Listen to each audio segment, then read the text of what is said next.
Faites. Chers collègues parlementaires, conseillers régionaux, conseillers départementaux, cher Francis Fayard, chers collègues élus, maires de nos territoires drômois, Monsieur le Président de la Fédération des unités forces françaises de l'intérieur, cher Daniel Koch, Monsieur l'attaché d'ambassade de Grande-Bretagne, Mesdames, Messieurs les représentants des autorités militaires et civiles en vos grades et qualités, Mesdames, Messieurs les directeurs des administrations, je voudrais saluer les nombreux représentants des associations des ordres nationaux, des anciens combattants, résistants et déportés et leurs porte-drapeaux. Mesdames, Messieurs, chers amis, chers lycéens, et laissez-moi vous dire combien encore, cette année, vos présences, la qualité des textes choisis et la manière de nous les transmettre nous remplissent d'émotion et d'espérance. Merci à vous, merci à vos professeurs. Il y a 2 semaines de cela, à Alex, se tenait le 78e anniversaire du sabotage du pont de Livron-l'Oriol, où Raymond Bollac, dernier résistant et acteur de cet exploit retentissant qui aura tant ralenti le repli des forces allemandes, s'exprimait ainsi. Il faut éteindre tous les feux du fanatisme, car ce même fanatisme meurtrier continue d'alimenter nos peurs et celles d'un nouveau conflit mondial. Il ne faut pas croire à un monde figé qui n'évoluerait plus. Il nous faut vivre les yeux tournés vers l'avenir et le progrès. 3 générations sont passées depuis la libération de la Drôme, occupée successivement par les troupes de l'Italie fasciste et de l'Allemagne nazie. Oui, les générations passent et les cicatrices se referment, les stigmates s'estompent. On pourrait alors être tenté, au fil du temps, de laisser les marques de ces heures noires de l'histoire de France dans le grenier, à l'oubli, à l'abri des regards, car ainsi que le disait Louis Aragon, réfugié avec Elsa Triolet à Saint-Donat, la lumière de la mémoire hésite devant les plaies. Mais les idées, elles, dans tout ce qu'elles portent de plus destructeur, celles-là même qui déchaînent les plaies, ces idées-là, elles, ne disparaissent jamais vraiment. C'est pourquoi, alors que la guerre fait de nouveaux rages aux portes de l'Europe, il ne faut jamais croire au monde figé, au monde sorti d'affaires. Mais tout de même, il nous faut vivre et par le souvenir et la mémoire du passé, nous tourner vers l'avenir.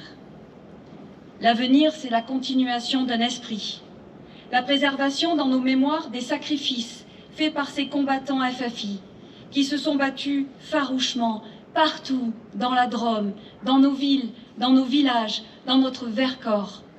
Des combattants qui ont accueilli les réfugiés politiques et caché celles et ceux que l'ennemi qualifiait d'indésirables.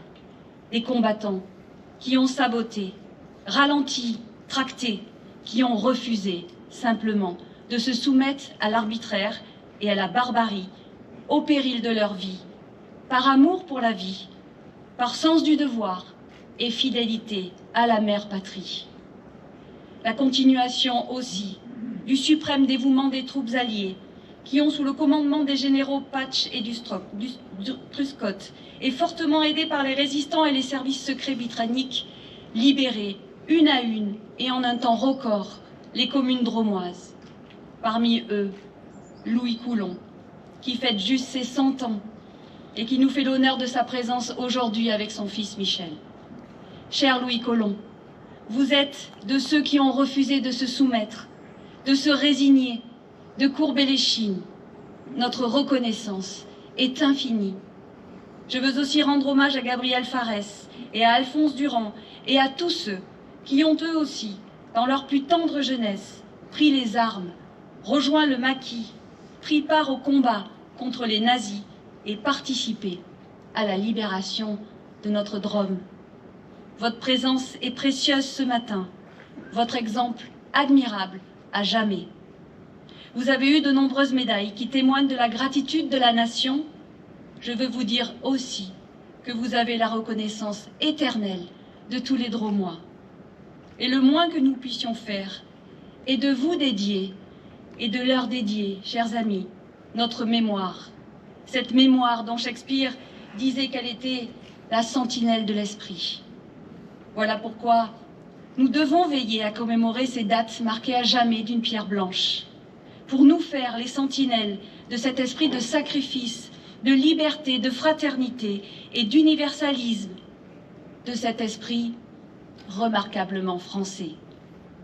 Et cet esprit français que la résistance représenta dans ses expressions à la fois combattantes et intellectuelles, c'est encore le général de Gaulle qui le décrit le mieux. Un jour, disait-il, l'historien constatera que la résistance, c'est-à-dire l'espérance nationale, s'est accrochée sur la pente à deux pôles qui ne cédèrent point. L'un était un tronçon d'épée, l'autre, la pensée française. La dignité de l'esprit fut sauvegardée malgré toutes les épreuves. Comment n'être pas saisi par la valeur passionnée des revues clandestines? Comment ne pas sentir la déchirante qualité de ces poèmes qu'aujourd'hui toute la France récite en secret? Ainsi, les vers d'Aragon traversent le temps. Qu'importe que je meure avant que se dessine le visage sacré, s'il doit renaître un jour ma patrie et la faim, la misère et l'amour. Chers amis, vous qui portez dans votre âme, dans votre cœur, l'amour de la France et de la liberté, continuons à faire nôtre, ensemble et pour les générations futures, ces mots du général de Gaulle et de Louis Aragon, pour que nos actions, chaque jour, soient guidées par l'esprit français, c'est-à-dire avant tout par l'amour. Vive la Drôme libre, vive la République et vive la France.